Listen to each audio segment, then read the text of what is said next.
Hey everyone, welcome to week 6 of the First Peter series. I'm so glad that you've hung with us this far.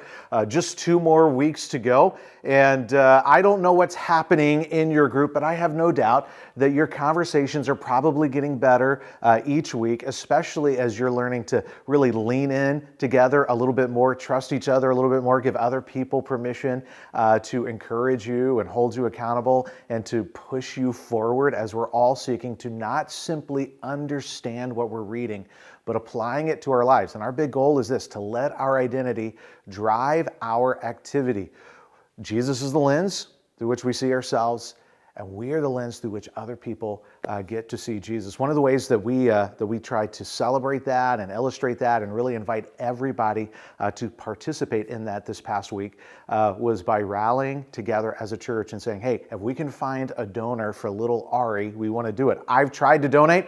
I can't do it. I'm too old. It feels a little weird to say I'm too old, but you need to be between 18 and 40, so not everybody can do it, but not even everybody 18 to 40 can do it, because not everybody meets the health requirements, but something that we can all do. Something that we can all do is pray. And I want to ask you, as a group, would you guys just pray for Ari as you meet together right now? Sometime during your group session, just pray that he would find a donor. For those of you who took the step to engage to see if you're eligible, I just want to say thank you for doing that. What a kind thing. What a great way to live out the gospel and honor the command to love one another. Way to go.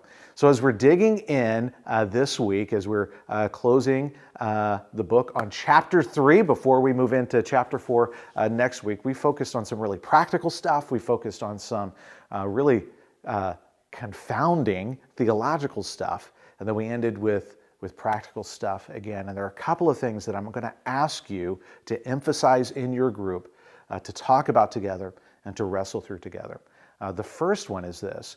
I challenged everybody in the sermon to identify the person that you identify as an enemy and to pray for a blessing. And don't just pray like some generic safe prayer, God, would you bless this person who annoys me? But God, this is a person who I am asking you to bless them in a specific way. This is what I'm asking for them.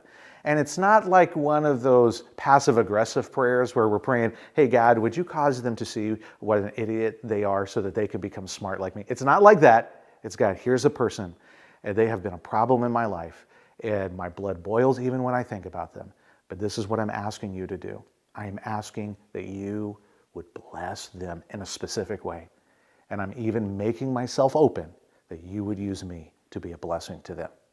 Now I get it. Probably most of us, me included, are thinking, I don't really want to do that. So I asked you to pray. Jesus, I don't want to do that. I don't even want to do that. But I trust you with my significance and my security. And I know that you want my satisfaction and fulfillment in life. And if you're saying this is the way forward, I will take a step.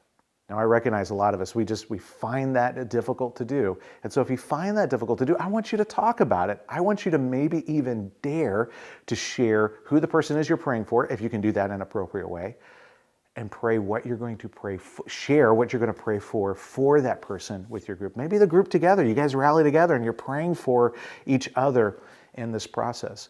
But if you're discovering, I just don't want to, and you're really resistant, maybe this is what you can talk about. How is this affecting the way that you view yourself?